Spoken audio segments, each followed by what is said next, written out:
audioescuelasabática.com y escuelasabática.cl. Lección número 4, para el 26 de octubre de 2024. Testigos de Cristo como Mesías, sábado 19 de octubre. Para memorizar, Jesús respondió: Te aseguro, el que no nace de nuevo no puede ver el reino de Dios. Juan capítulo 3, verso 3. Sin duda, Jesús proporcionó a la gente poderosa evidencia bíblica en respaldo de sus afirmaciones acerca de sí mismo, incluyendo, comillas, les aseguro, el que cree tiene vida eterna. Juan capítulo 6, verso 47. Pero hay más. Convirtió el agua en vino, alimentó a miles de personas con unos pocos panes y peces, sanó al hijo del noble, restauró al hombre en el estanque de Betesda, dio la vista al ciego de nacimiento y resucitó a Lázaro. El evangelista recorre a toda una serie de acontecimientos y personas, judíos, gentiles, ricos, pobres, hombres, mujeres, gobernantes, plebeyos, cultos e incultos, para que den testimonio de quién es Jesús. Jesús señala incluso al propio Padre y a las Escrituras como testigos de la identidad del Maestro. Esta semana comienza con el poderoso testimonio de Juan el Bautista. También aparecen en escena otros testigos, Andrés y Simón Pedro, Felipe y Natanael, y un testigo inesperado, el fariseo Nicodemo. Pero hay otro testigo que permanece en la sombra. Ese otro discípulo con Andrés en Juan capítulo 1, versos 35 y 40, el propio Juan.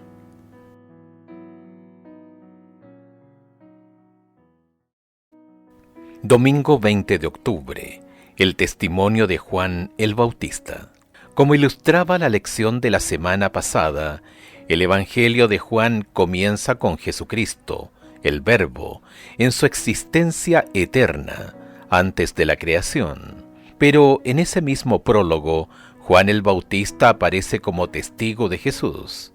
Algunos judíos de la época de Jesús esperaban dos Mesías, uno sacerdotal y otro real. Juan enseña claramente que Juan el Bautista no pretendía ser uno de esos Mesías, sino que era testigo del único Mesías verdadero. Juan capítulo 1, versículos 19 al 23. ¿Cómo explicó Juan el Bautista su ministerio y su misión? Este es el testimonio de Juan, cuando los judíos enviaron de Jerusalén sacerdotes y levitas para que le preguntasen: ¿Tú quién eres? Confesó y no negó, sino confesó: yo no soy el Cristo. Y le preguntaron: ¿qué pues? ¿Eres tú Elías? Dijo: no soy. ¿Eres tú el profeta? Y respondió: no. Le dijeron: pues ¿quién eres? Para que demos respuesta a los que nos enviaron. ¿Qué dices de ti mismo?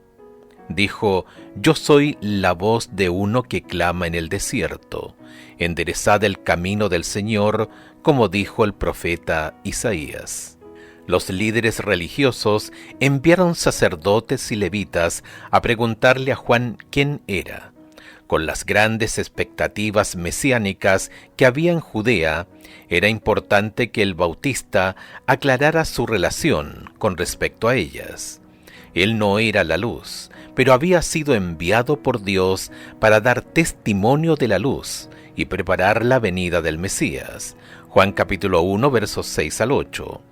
Por eso le respondió tan claramente como pudo, diciendo: yo no soy el Cristo. Juan capítulo 1, verso 20. Además, Juan bautizaba con agua, pero Cristo bautizaría con el Espíritu. Juan capítulo 1, versos 26 y 33. Juan no era digno de desatar la correa de las sandalias de Jesús. Juan capítulo 1, verso 27. Cristo superaba a Juan, pues existía desde antes que él. Juan capítulo 1, verso 30. Jesús era el Hijo de Dios y Juan se limitó a señalarlo como tal. Juan capítulo 1, verso 34. Escucha Isaías capítulo 40, versos 1 al 5 y Juan capítulo 1, verso 23. ¿Cómo utiliza Juan estos versículos? Consolaos, consolaos, pueblo mío, dice vuestro Dios. Hablad al corazón de Jerusalén.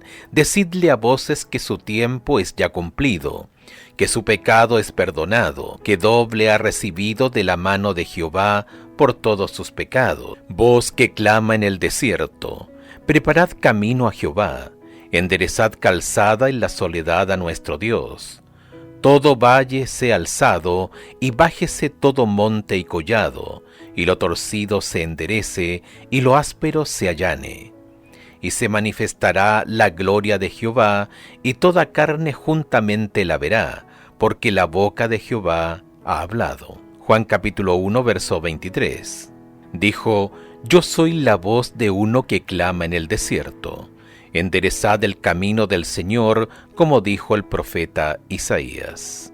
En la época de los caminos repletos de huecos y rocas, a veces se enviaban siervos delante del rey para nivelar la superficie de las calzadas, eliminar las curvas cerradas y allanar así el camino del soberano. En cumplimiento de la profecía, Juan vino con el fin de preparar el corazón de las personas para Jesús. ¿Cómo deberíamos los adventistas del séptimo día cumplir el mismo tipo de ministerio que Juan el Bautista? ¿Cuáles son los paralelismos?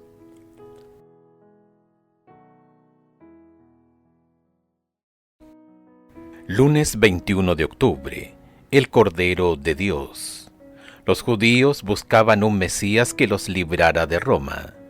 El objetivo del Evangelio de Juan era cambiar su idea acerca del Mesías para que pudieran reconocer en Jesús el cumplimiento de las profecías relativas al Rey venidero. El Mesías no sería un gobernante terrenal. Vino para cumplir todas las promesas del Antiguo Testamento que se referían a él, entre las que se incluye su sacrificio voluntario en favor del mundo, y para restablecer la relación entre Dios y su pueblo. Escucha Juan capítulo 1 versos 29 al 37. ¿Qué anuncio hace Juan el Bautista acerca de Jesús? ¿Qué imagen utiliza para describirlo y por qué es tan importante para comprender quién era Jesús y cuál sería su misión? El siguiente día vio Juan a Jesús que venía a él y dijo: He aquí el Cordero de Dios que quita el pecado del mundo. Este es aquel de quien yo dije: después de mí viene un varón, el cual es antes de mí, porque era primero que yo, y yo no le conocía. Mas para que fuese manifestado a Israel, por esto vine, yo bautizando con agua. También dio Juan testimonio diciendo: Vi al Espíritu que descendía del cielo como paloma, y permaneció sobre él. Y yo no le conocía, pero el que me envió a bautizar con agua, aquel me dijo: sobre quien veas descender el Espíritu, y que permanece sobre él, ese es el que bautiza con el Espíritu Santo. Y yo le vi, y he dado testimonio de que éste es el Hijo de Dios. El siguiente día otra vez estaba Juan y dos de sus discípulos, y mirando a Jesús que andaba por allí dijo: He aquí el Cordero de Dios. Le oyeron hablar los dos discípulos y siguieron a Jesús. La declaración del Bautista acerca de Jesús como el Cordero de Dios apoya el propósito del Evangelio de Juan, que es proveer una comprensión renovada de la naturaleza y la obra del Mesías. Jesús era la realidad representada por el sistema sacrificial que se remonta a la promesa del Redentor, expresada por primera vez en Génesis capítulo 3, verso 15. Comillas, cuando en ocasión del bautismo de Jesús, Juan lo señaló como el Cordero de Dios, una nueva luz resplandeció sobre la obra del Mesías. La mente del profeta fue dirigida a las palabras de Isaías: como cordero fue llevado al matadero. Isaías capítulo 53, verso 7. Ellen White, El deseado de todas las gentes, página 110. Escucha Marcos capítulo 10, verso 45, Romanos capítulo 5, verso 6 y Primera de Pedro capítulo 2, verso 24. ¿Cómo nos ayudan estos versículos a entender el papel de Jesús como el Cordero de Dios? Marcos capítulo 10, verso 45. Porque el Hijo del Hombre no vino para ser servido, sino para servir y dar su vida en rescate por muchos. Romanos capítulo 5, verso 6. Porque Cristo, cuando aún éramos débiles, a su tiempo murió por los impíos. Primera de Pedro capítulo 2, verso 24. Quien llevó él mismo nuestros pecados en su cuerpo sobre el madero, para que nosotros, estando muertos a los pecados, vivamos a la justicia, y por cuya herida fuisteis sanados. Aunque Juan el Bautista necesitaba sin duda conocer más acerca del ministerio de Jesús, estaba seguro de que el Señor era el Mesías prometido, aquel que había venido en cumplimiento de la profecía. Considera el título, comillas, Cordero de Dios, dado a Jesús.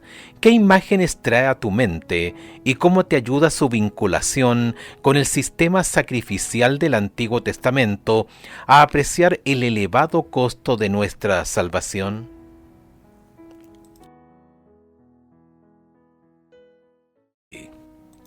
Martes 22 de octubre. Los dos discípulos de Juan.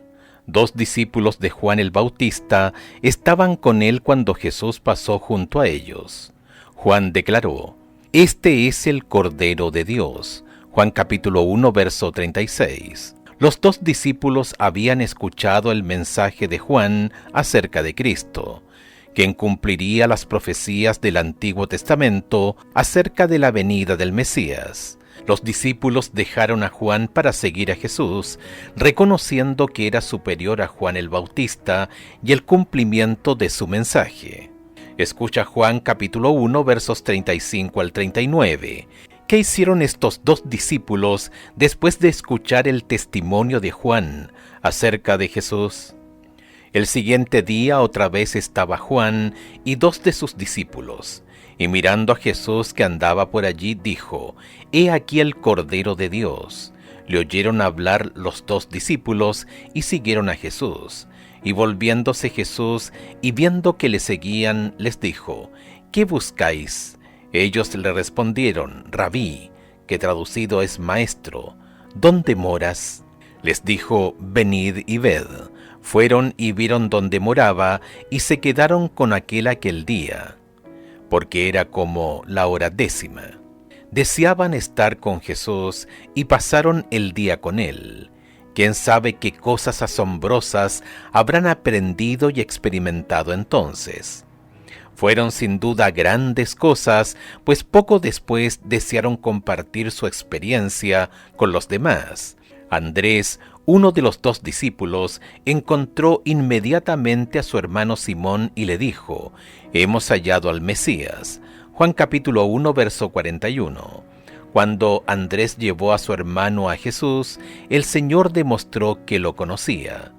«Tú eres Simón, hijo de Juan. Tú serás llamado Cefas». Juan capítulo 1, verso 42. Jesús conocía y comprendía a Pedro.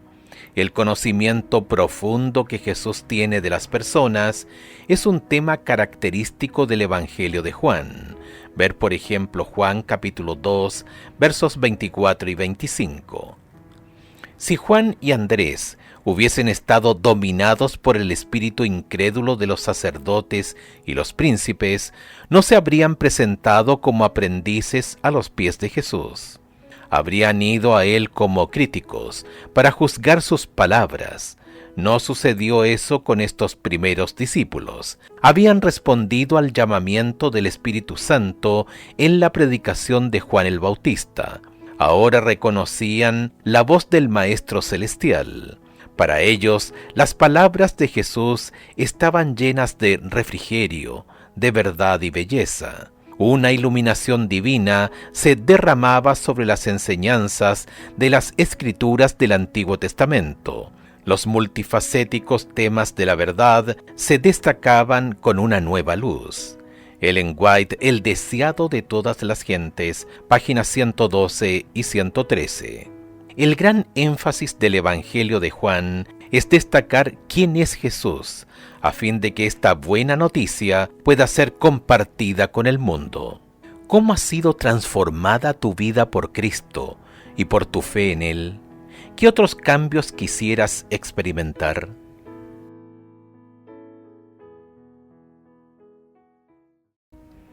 Miércoles 23 de octubre. Felipe y Natanael. Escucha Juan capítulo 1 versos 43 al 46, que revelaba ya el mensaje de Felipe acerca de su fe en Jesús. El siguiente día quiso Jesús ir a Galilea y halló a Felipe y le dijo: «Sígueme». Y Felipe era de Betsaida, la ciudad de Andrés y Pedro.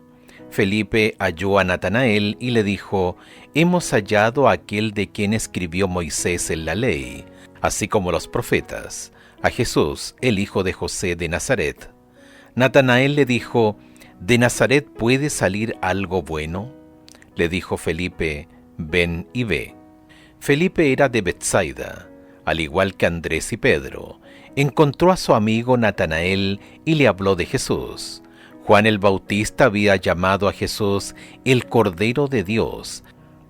Andrés dijo a Pedro que había encontrado al Mesías, pero Felipe llama a Jesús aquel de quien escribieron Moisés y los profetas, y añade el nombre, Jesús de Nazaret. Su referencia a Nazaret provoca una aguda reacción en su amigo. Natanael tenía prejuicios acerca de la pequeña ciudad de Nazaret. Seguramente un rey no vendría de un lugar tan apartado. Los prejuicios impiden ver lo que las personas valen realmente. Felipe parece haber reconocido, posiblemente por conversaciones anteriores con Natanael, que la forma adecuada de tratar los prejuicios no es una exaltada argumentación filosófica o teológica, sino más bien invitar al individuo a experimentar la verdad personalmente.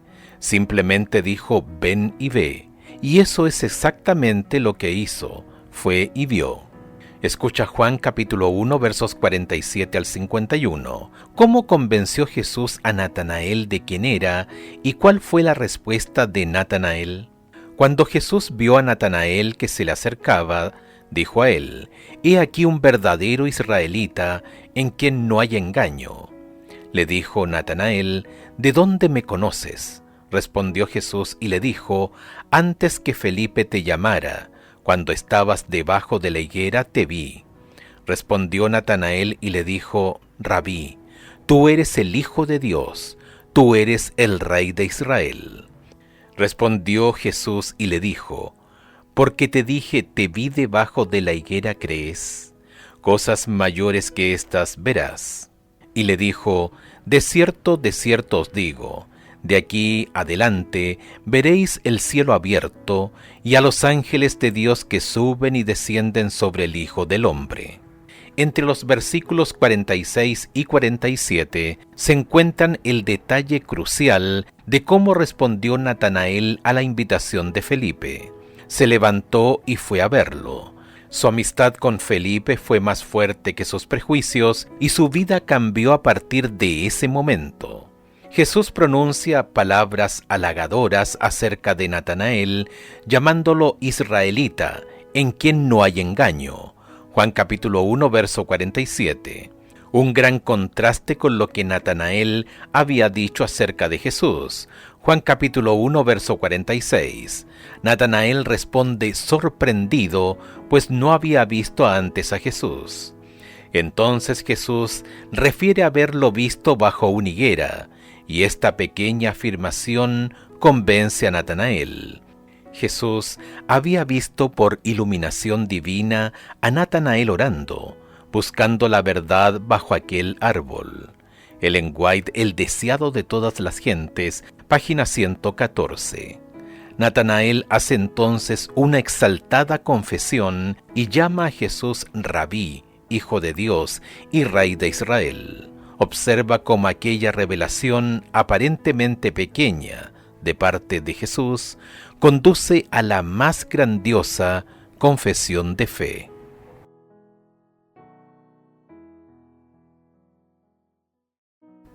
Jueves 24 de octubre. El testimonio de Nicodemo. Escucha Juan capítulo 3 versos 1 al 21. ¿Cómo apoya el testimonio de Nicodemo el tema del Evangelio de Juan? Había un hombre de los fariseos que se llamaba Nicodemo, un principal entre los judíos. Este vino a Jesús de noche y le dijo: Rabí, sabemos que has venido de Dios como maestro, porque nadie puede hacer estas señales que tú haces si no está Dios con él. Respondió Jesús y le dijo: de cierto te digo, que el que no naciere de nuevo no puede ver el reino de Dios. Nicodemo le dijo: ¿cómo puede un hombre nacer siendo viejo? ¿Puede acaso entrar por segunda vez en el vientre de su madre y nacer? Respondió Jesús: de cierto te digo, que el que no naciere de agua y del Espíritu no puede entrar en el reino de Dios. Lo que es nacido de la carne, carne es, y lo que es nacido del Espíritu, Espíritu es. No te maravilles que te dije: os es necesario nacer de nuevo. El viento sopla de donde quiere y oyes su sonido, mas ni sabes de dónde viene ni a dónde va. Así es todo aquel que es nacido del Espíritu. Respondió Nicodemo y le dijo: ¿cómo puede hacerse esto? Respondió Jesús y le dijo: ¿eres tú maestro de Israel y no sabes esto? De cierto te digo, que lo que sabemos hablamos, y lo que hemos visto testificamos, y no recibís nuestro testimonio. Si os he dicho cosas terrenales y no creéis, ¿cómo creeréis si os dijere las celestiales? Nadie subió al cielo, sino el que descendió del cielo, el Hijo del Hombre que está en el cielo. Y como Moisés levantó la serpiente en el desierto, así es necesario que el Hijo del Hombre sea levantado, para que todo aquel que en él cree no se pierda, mas tenga vida eterna. Porque de tal manera amó Dios al mundo, que ha dado a su Hijo unigénito, para que todo aquel que en él cree no se pierda, mas tenga vida eterna. Porque no envió Dios a su Hijo al mundo para condenar al mundo, sino para que el mundo sea salvo por él. El que en él cree no es condenado, pero el que no cree ya ha sido condenado, porque no ha creído en el nombre del unigénito Hijo de Dios. Y esta es la condenación, que la luz vino al mundo, y los hombres amaron más las tinieblas que la luz, porque sus obras eran malas. Porque todo aquel que hace lo malo aborrece la luz, y no viene a la luz, para que sus obras no sean reprendidas. Mas el que practica la verdad viene a la luz, para que sea manifiesto que sus obras son hechas en Dios. Nicodemo era un maestro respetado en Israel y un acaudalado miembro del Sanedrín. Su testimonio desempeña un papel importante en el Evangelio de Juan por varias razones. Se refirió a Jesús como, comillas, rabí, y destacó las señales que Jesús realizaba como demostración del origen divino de su misión. Por lo tanto, incluso antes de que Nicodemo advirtiera lo que hacía, estaba apoyando el mesianismo de Jesús. Nicodemo consideraba las señales en sí como una prueba del origen divino de Jesús, pero no las veía como el cumplimiento de las profecías del Antiguo Testamento acerca del Mesías. Nicodemo llegó pues al encuentro con algunas dudas. En ese momento no reconocía a Jesús como el Cristo. Escucha Juan capítulo 3 versos 3 al 21. ¿Qué dijo Jesús a Nicodemo para demostrarle que conocía su interior? Respondió Jesús y le dijo: de cierto te digo, que el que no naciere de nuevo no puede ver el reino de Dios. Nicodemo le dijo: ¿cómo puede un hombre nacer siendo viejo? ¿Puede acaso entrar por segunda vez en el vientre de su madre y nacer? Respondió Jesús: de cierto te digo, que el que no naciere de agua y del Espíritu no puede entrar en el reino de Dios. Lo que es nacido de la carne, carne es, y lo que es nacido del Espíritu, Espíritu es. No te maravilles que te dije, os es necesario nacer de nuevo. El viento sopla de donde quiere, y oyes su sonido, mas ni sabes de dónde viene ni a dónde va. Así es todo aquel que es nacido del Espíritu. Respondió Nicodemo y le dijo, ¿cómo puede hacerse esto? Respondió Jesús y le dijo, ¿eres tú maestro de Israel y no sabes esto? De cierto te digo, que lo que sabemos hablamos, y lo que hemos visto testificamos, y no recibís nuestro testimonio. Si os he dicho cosas terrenales y no creéis, ¿cómo creeréis si os dijere las celestiales? Nadie subió al cielo sino el que descendió del cielo, el Hijo del Hombre que está en el cielo. Y como Moisés levantó la serpiente en el desierto, así es necesario que el Hijo del Hombre sea levantado, para que todo aquel que en él cree no se pierda, mas tenga vida eterna. Porque de tal manera amó Dios al mundo, que ha dado a su Hijo unigénito, para que todo aquel que en él cree no se pierda, mas tenga vida eterna. Porque no envió Dios a su Hijo al mundo para condenar al mundo, sino para que el mundo sea salvo por él. El que en él cree no es condenado, pero el que no cree ya ha sido condenado, porque no ha creído en el nombre del unigénito Hijo de Dios. Y esta es la condenación, que la luz vino al mundo y los hombres amaron más las tinieblas que la luz, porque sus obras eran malas. Porque todo aquel que hace lo malo aborrece la luz y no viene a la luz, para que sus obras no sean reprendidas. Mas el que practica la verdad viene a la luz, para que sea manifiesto que sus obras son hechas en Dios. Jesús conoce el corazón de cada persona.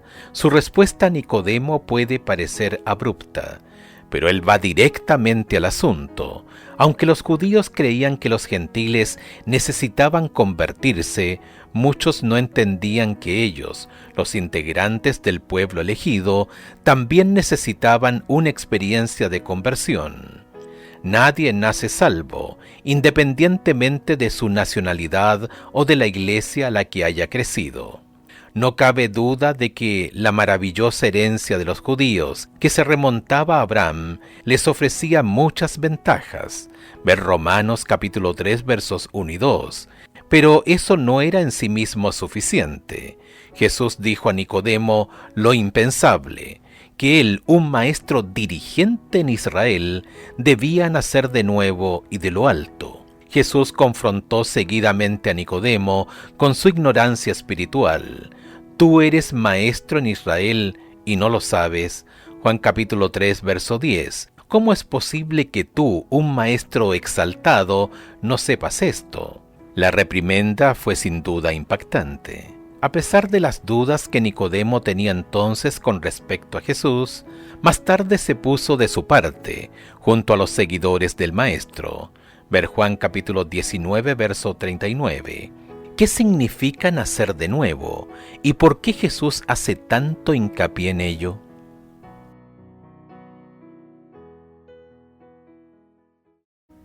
Viernes 25 de octubre.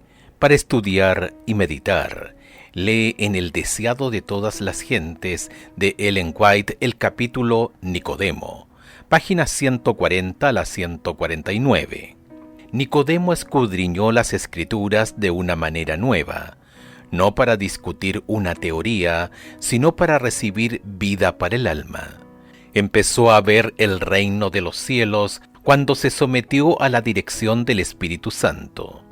Por medio de la fe, recibimos la gracia de Dios, pero la fe no es nuestro Salvador, no nos gana nada.